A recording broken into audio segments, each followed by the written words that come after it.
Hey guys, welcome and welcome back to my channel. आज का हमारा प्रॉब्लम है time based key value store. इस प्रॉब्लम स्टेटमेंट में हमें क्या दे रखा है। यहाँ पे हमें एक time based key value data structure को क्या करना है, इम्प्लीमेंट करना है। ओके, डिज़ाइन करना है जो कि क्या स्टोर करेगा, एक पार्टिकुलर की के लिए डिफरेंट डिफरेंट टाइम स्टैम्प पे डिफरेंट डिफरेंट वैल्यू। ओके, तो यहाँ पे हमें देखो इस टाइम टाइम मैप में आपको क्या क्या दे रखा है। ये टाइम मैप आपका क्लास है, ये आपका कंस्ट्रक्टर है, ठीक है। और एक सेट फंक्शन दे रखा है, एक गेट फंक्शन दे रखा है। सेट फंक्शन में आपका क्या क्या है, स्ट्रिंग की है, स्ट्रिंग वैल्यू है और टाइम स्टैम्प है। इसका मतलब है कि आप इस की के इस पार्टिकुलर स्टैम्प पे वैल्यू आपका इतना होगा। हो सकता है सेम की के लिए आपका डिफरेंट डिफरेंट टाइम स्टैम्प हो और डिफरेंट डिफरेंट वैल्यू हो, तो आपको उसके अकॉर्डिंग ही स्टोर करना है वैल्यू, ठीक है। फिर आपको जब गेट फंक्शन दिया गया होगा तो इसका मतलब है यहाँ पे दो आर्गुमेंट्स दे रखा है, की एंड टाइम स्टैम्प। तो इस पार्टिकुलर की के लिए इस पार्टिकुलर टाइम स्टैम्प पे जो वैल्यू है वो हमें डन करके देना है, ठीक है। अगर मिलता है तो, अगर नहीं मिला तो हम देखेंगे क्या सेम की के लिए टाइम स्टैम्प जो है आपका दे रखा है, क्या उससे कम है, क्या उससे कम टाइम स्टैम्प वाला है क्या सेम की के लिए। अगर है तो उनमें से जो सबसे लार्जेस्ट होगा ना, वो वैल्यू आपको रिटर्न करके देना है। ओके, तो इसको एग्जाम्पल के थ्रू समझते हैं। हो सकता है आपको यहाँ पे क्लियर ना हुआ हो, तो हम एग्जाम्पल के थ्रू मैं आपको समझा देती हूँ कि क्या दे रखा है, ठीक है। तो हम यहाँ पे पहले प्रॉब्लम को समझते हैं। प्रॉब्लम हमारा क्या है, हमें टाइम मैप अपना एक क्लास दे रखा है जिसे क्या करना है, हमें इम्प्लीमेंट करना है, ठीक है। टाइम मैप, इसमें आपका क्या क्या दे रखा है, कंस्ट्रक्टर दे रखा है। तो कंस्ट्रक्टर का तो कोई रिटर्न टाइप नहीं होता है, ये आपका कंस्ट्रक्टर है, फर्स्ट टाइम आपका कंस्ट्रक्टर कॉल हो रहा है। इसमें आपको कोई रिटर्न टाइप नहीं होता है कंस्ट्रक्टर का, इसलिए यहाँ पे ये नल है, ठीक है। अब सेट फंक्शन दे रखा है। सेट फंक्शन के केस में हमें क्या करना है, यहाँ पे अपना की दे रखा है, वैल्यू दे रखा है और ये टाइम स्टैम्प दे रखा है। हमें इस पार्टिकुलर की के लिए और इस टाइम स्टैम्प पे वार वैल्यू स्टोर करना है, ठीक है। फिर आपसे गेट फंक्शन दिया गया है कि गेट करो। गेट फंक्शन में क्या है, आपका की है और टाइम स्टैम्प है। क्या इस की के लिए, क्या इस टाइम स्टैम्प के लिए आपका वैल्यू है क्या। अगर है तो आप क्या करोगे, रिटर्न जो वैल्यू दे रखा है वो करोगे। तो बार यहाँ पे होगा ना, सेम आपका की है, सेम आपका टाइम स्टैम्प है, तो यहाँ पे बार आप रिटर्न कर दिए, राइट। फिर आपका गेट फंक्शन है यहाँ पे, तो यहाँ पे फू एंड 3 दे रखा है। ये तो हमारे पास नहीं है ना, हमारे पास बस फिर फू 1 दे रखा है, राइट। तो ये 3 से हमें देखना है कि अगर 3 के इक्वल हमें नहीं मिलता है, सेम की के लिए सेम टाइम स्टैम्प अगर नहीं मिलता है हमें, तो सेम की पे डिफरेंट डिफरेंट वैल्यू भी होंगे, तो वो देख लेते हैं। तो अगर 3 से कोई कम है तो कम में सबसे लार्जेस्ट जो होगा ना, उस वो वैल्यू, यहाँ पर तो सिर्फ एक ही है, तो ये हम क्या करेंगे, इसका वैल्यू यहाँ पे रिटर्न कर देंगे। तो बार यहाँ पे दे रखा है, ठीक है। अगर यहाँ पे 4 भी होता तो यही आंसर होता, ठीक है। 2 भी होता तो यही आंसर होता, लेकिन यही आपका फू और 0 होता तो आप क्या आंसर रिटर्न कर पाती, नहीं। क्योंकि 1 जो है इससे ग्रेटर है, 0 से कम कोई नहीं है, 0 के इक्वल भी कोई नहीं है और 0 के कम भी कोई नहीं है, तो यहाँ पे 1 है। मैं एग्जाम्पल समझा रही हूँ आपको क्या हो सकता है इस केस में, ठीक है। ऐसा कुछ यहाँ पे आपका दे रखा है कि जो टाइम स्टैम्प होगा वो आपका 1 से लेकर 10⁻7 तक हो सकता है, ठीक है। मैं आपको बस एग्जाम्पल के थ्रू समझा रही हूँ क्या हो सकता है, डिफरेंट डिफरेंट केस क्या हो सकता है। यानी ग्रेटर कोई एलिमेंट होगा, अगर उससे कोई कम वैल्यू होगा तो उस कंडीशन में हम क्या कर सकते हैं, उनमें से जो सबसे लार्जेस्ट होगा वो रिटर्न कर देंगे। लेकिन आपके पास अगर ऑलरेडी कम टाइम स्टैम्प के लिए पूछा गया है और आपके पास उससे सारा ग्रेटर वैल्यू के ही टाइम स्टैम्प है, तो उस कंडीशन में आप कुछ भी रिटर्न नहीं कर सकते हो, तो इम्प्टी स्ट्रिंग आप रिटर्न करोगे, ठीक है। उसके बाद यहाँ पे देखो सेट फंक्शन दे रखा है, फू बार 2 एंड 4, यानी ये फू है, सेम की है, सेम की के 4 टाइम स्टैम्प पे ये वैल्यू है बार 2, ठीक है। बार 2 दे रखा है। अब हमें यहाँ पे फू 4 पूछा गया है कि इसका आंसर क्या होगा, इस की के लिए और इस 4 टाइम स्टैम्प के लिए वैल्यू क्या होगा। तो 4 यहाँ पे है, ये सेम की है, यहाँ पे आप बार 2 रिटर्न कर दोगे, राइट। यहाँ पे सेम, यहाँ पे क्या दे रखा है, फू दे रखा है, गेट फंक्शन है, यहाँ पे 5 दे रखा है। ओके, 5 के इक्वल कोई है क्या, सेम की के लिए 5 के इक्वल एक भी नहीं है, तो आप देखोगे 4 और 1 है जो कि 5 से कम है, ठीक है, कम है, ओके। तो इनमें से हम ले सकते हैं, इनमें से कौन सा लेंगे, जो सबसे लार्जेस्ट होगा, कम में सबसे लार्जेस्ट, तो ये 4 होगा। तो 4 हम क्या करेंगे, रिटर्न कर देंगे। 4 का वैल्यू क्या होगा √2, तो यहाँ पे √2 हम रिटर्न कर लेंगे, ओके।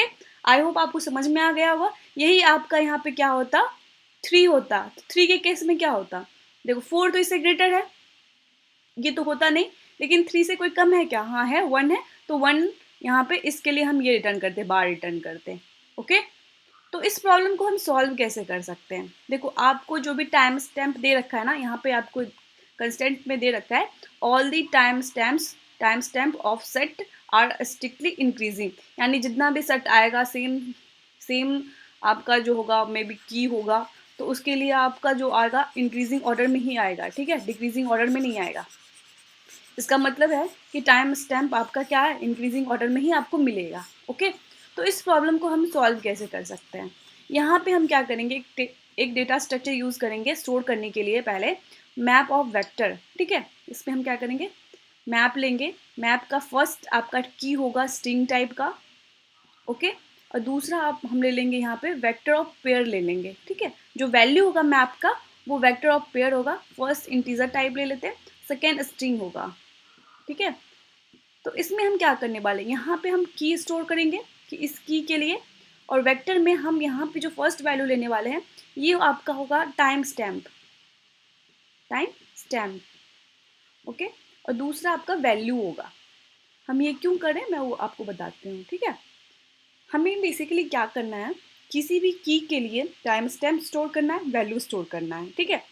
तो हमें अगर कोई की दे रखा होगा, टाइम स्टैम्प दे रखा होगा, तो हम पहले तो देखेंगे क्या ये की अपना है क्या, अगर वो की है तो ठीक है, हम आगे देखेंगे क्या वो टाइम स्टैम्प अपने पास है क्या, अगर नहीं है तो क्या उससे कम है क्या, अगर उससे कम है तो वो कम वाला हम रिटर्न कर देंगे, अगर एक भी नहीं मिलेगा तो हम क्या करेंगे, यहाँ पे एम्प्टी स्ट्रिंग रिटर्न कर देंगे। तो एक तरह से हम क्या करें, की को सर्च कर रहे हैं पहले, फिर उस की में देखेंगे सारे वैल्यू को, एक तरह से हम सर्चिंग का काम करेंगे, ठीक है। तो आप यहाँ पे लीनियर सर्च भी कर सकते हो और बाइनरी सर्च भी यूज़ कर सकते हो। तो लीनियर सर्च में आपका ज़्यादा टाइम लगने वाला, तो हम क्या करेंगे यहाँ पे बाइनरी सर्च, क्योंकि हमें पता है कि जो टाइम स्टैम्प हमें मिलने वाला है वो इंक्रीजिंग ऑर्डर में मिलेगा, राइट। तो पहले इसको स्टोर कर लेते हैं, जितना भी अपना सेट में दे रखा है ना, सेट गेट ये देखते हैं, ओके। तो यहाँ पे हम कैसे स्टोर करेंगे, ये ले लेंगे मैप, मैं आपको बस दिखाने के लिए बता रही हूँ, ओके। तो यहाँ पे पहला है अपना सेट है, वो की है ये आपका, तो आप यहाँ पे ये कर लोगे, ये की। उसके बाद आप क्या करोगे, वेक्टर, यहाँ पे वेक्टर ऑफ पेयर है अपना, तो इसके लिए क्या होगा, 1 पे आपका जो वेक्टर में फर्स्ट एलिमेंट है वो पेयर होगा, पेयर के फॉर्म में होगा, ये 1, ये आपका है टाइम स्टैम्प, ये आपका वैल्यू है, ठीक है, आपने कर लिया स्टोर, ओके। अगर दूसरा कोई वैल्यू आता तो ऐसे करके स्टोर होता है यहाँ पे, फिर तीसरा कोई वैल्यू होता तो ऐसे स्टोर होता, राइट, वेक्टर के फॉर्म में। आई होप आपको समझ में आया होगा। फिर हमें यहाँ पे दे रखा है गेट फंक्शन, ठीक है, हमें क्या दे रखा है यहाँ पे गेट फंक्शन फू 1, तो हम सबसे पहले क्या करेंगे, इसको फाइंड करेंगे, ठीक है, इसको फाइंड कर लिया। इसको फाइंड करने के बाद हम क्या करेंगे, इसमें जितने भी एलिमेंट्स दे रखे होंगे सबको हम सर्च करेंगे, ठीक है। तो यहाँ पे तो एक ही एलिमेंट है, आपको फर्स्ट टाइम ही मिल जाना है, लेकिन अगर बहुत सारा यहाँ पे होता, यहाँ पे 2 के लिए कुछ वैल्यू होता, 3 के लिए कुछ होता, 4 के लिए कुछ होता, तो आप क्या करते, इस पार्टिकुलर 1 को फाइंड करने की कोशिश करते, 1 हमारा है क्या, तो यहाँ पे आप क्या करते, लीनियर सर्च भी यूज़ कर सकते थे, एक एक करके आप देखते सारे एलिमेंट इस 1 के इक्वल कोई मिल रहा है क्या, मतलब जो भी आपका टाइम स्टैम्प दे रखा है टी, उसके इक्वल कोई कुछ मिल रहा है क्या, अगर मिल रहा है तो उसका वैल्यू जो है सेकेंड वैल्यू वो हम रिटर्न कर देंगे। यहाँ पे चूँकि सॉर्टेड है तो हम बाइनरी सर्च भी यूज़ कर सकते हैं, तो हम क्या करेंगे, इसका इंडेक्स ले लेंगे और जो लास्ट एलिमेंट होगा ये एल ले लेंगे, ये आर ले लेंगे, जैसे हम बाइनरी सर्च करते हैं, आपको पता होगा बाइनरी सर्च, ठीक है। अगर नहीं पता है तो प्लीज़ जाके वीडियो देखो कोई सा, किसी का भी, या जीएफजी का कोई आर्टिकल देख लो, अच्छे से समझ लो, बाइनरी सर्च आपको आना चाहिए, ठीक है, क्योंकि मैंने यहाँ पे बाइनरी सर्च ही यूज़ कर रखा है। तो यहाँ पे हम क्या करेंगे, सर्च कर लेंगे, ठीक है, सर्च कर लेंगे, मिलेगा अगर ठीक है, अपना जो टाइम स्टैम्प दे रखा है उसके इक्वल कोई मिला तो सही है, अगर नहीं मिला तो हम क्या करेंगे, एक आंसर ले लेंगे स्ट्रिंग, उसमें क्या करेंगे, प्रीवियस वैल्यू भी अगर हमें कोई मिला होगा तो उसको स्टोर कर लेंगे। अगर हमें कोई भी इक्वल नहीं मिला, हम वहाँ पे कंडीशन रख लेंगे बाइनरी सर्च में कि अपना इक्वल मिला है तो हम रिटर्न कर देंगे एट ए टाइम। अगर नहीं मिलेगा तो आंसर में हम क्या करेंगे, प्रीवियस वैल्यू को स्टोर कर रखे होंगे तो लास्ट में क्या करेंगे, उसको रिटर्न कर देंगे। ठीक है, तो ऐसे करने वाले हैं यहाँ पे। तो इसके लिए तो आपने कर लिया, यहाँ पे आपको फर्स्ट टाइम ही मिल जाना है तो आप इसको रिटर्न कर दोगे, बार हो जाना है। ठीक है, फिर उसके बाद क्या है, फू 3 है, यहाँ पे क्या है 3 है। तो 3 के केस में ये देखेगा यहाँ पे 3 इसको कहीं पे भी नहीं मिलेगा, लेकिन आंसर में क्या करेगा, ये प्रीवियस वैल्यू यहाँ पे स्टोर करके रखा होगा।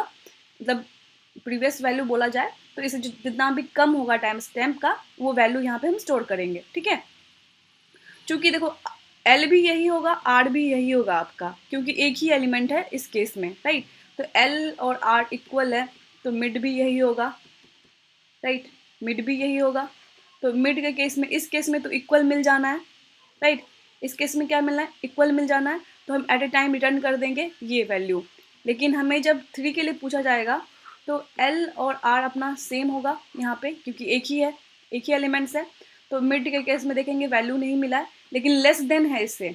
मिड का जो टाइम स्टैम्प है वो लेस देन है किससे, जो अपना गिवन टाइम स्टैम्प है 3 से, 1 इससे लेस है। तो आंसर में हम क्या करेंगे, यही लेस वाला वैल्यू जो है वो स्टोर कर लेंगे। इसके लिए क्या है, बार अपना है, बार हम यहाँ स्टोर कर लेंगे। ठीक है, मैं कोड में भी आपको फिर से समझा दूंगी वो ये पार्ट, ये हो जाएगा। फिर आपका दूसरा सेट दे रखा है फू बार 2 4, तो इसी में ये आपका स्टोर होगा, ये 4 टाइम स्टैम्प के लिए।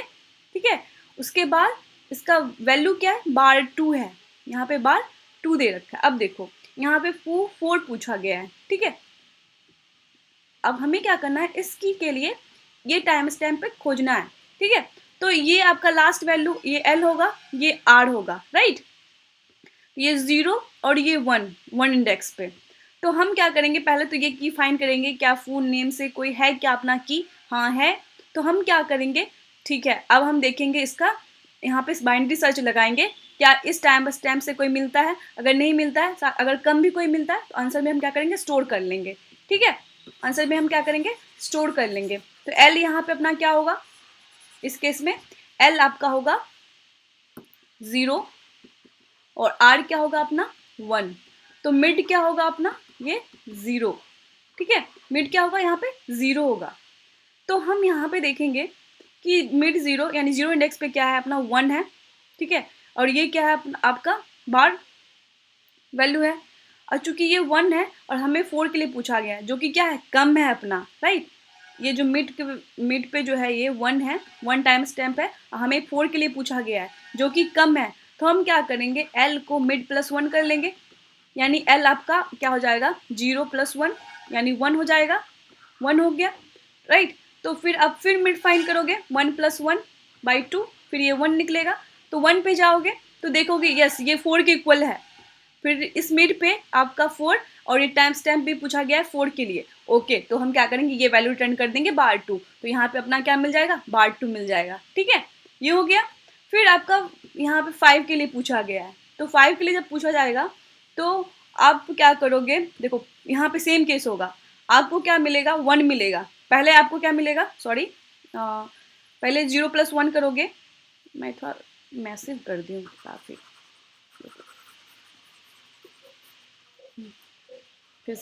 फिर जब हमें इसके लिए पूछा जाएगा तो हम क्या करेंगे, अपने पास एल 0 से स्टार्ट होगा और आर 1 से स्टार्ट होगा, राइट। तो हम क्या करेंगे, फिर इसका मिड फाइंड कर लेंगे। मिड जब फाइंड करेंगे 0 + 1/2, तो ये क्या हो जाएगा आपका 0 हो जाएगा, राइट। जब 0 पे जाएगा तो टाइम स्टैम्प देखेगा कि 5 से कम है, ओके कम है। तो आंसर में हम फिर भी क्या करेंगे, बार को स्टोर कर लेंगे और अपना क्या कर लेंगे, एल को बढ़ा के मिड प्लस 1 कर लेंगे, जो कि 0 + 1 हो जाएगा, यानी 1 हो जाएगा, राइट। तो एल अपने पास क्या है, 1 है, और आर क्या अपने पास 1 है। ठीक है, अब इसका मिड फाइंड करेंगे तो क्या हो जाएगा अपना 1 + 1/2, 2/2 1, ये हो गया। अब 1 पे जाएगा तो ये देखेगा 4 है, जो कि क्या है 5 से कम है। ठीक है, कम है, तो कम के केस में फिर से हम क्या करेंगे, आंसर अपना अपडेट कर लेंगे बार 2, क्योंकि ये मिनिमम में सबसे लार्जेस्ट होगा, राइट, 5 के लिए 4 का वैल्यू। तो बार 2 यहाँ पे स्टोर कर लेंगे।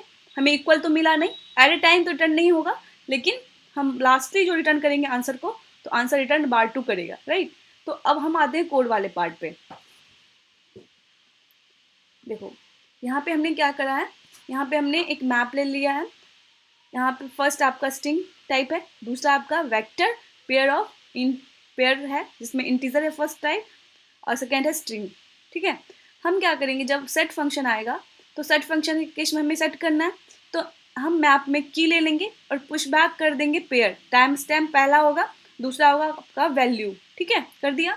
फिर जब आप सेट गेट फंक्शन है कॉल करोगे उस टाइम क्या है, आपको इस की के लिए और इस टाइम स्टैम्प के लिए वैल्यू फाइंड करना है। तो पहले तो आप देख लोगे क्या ये की आपका प्रेजेंट है क्या, तो फाइंड कर लो। अगर ये एंड तक चला गया दैट मीन्स वो की नहीं है, तो रिटर्न यहाँ क्या करोगे, एम्प्टी कर लोगे।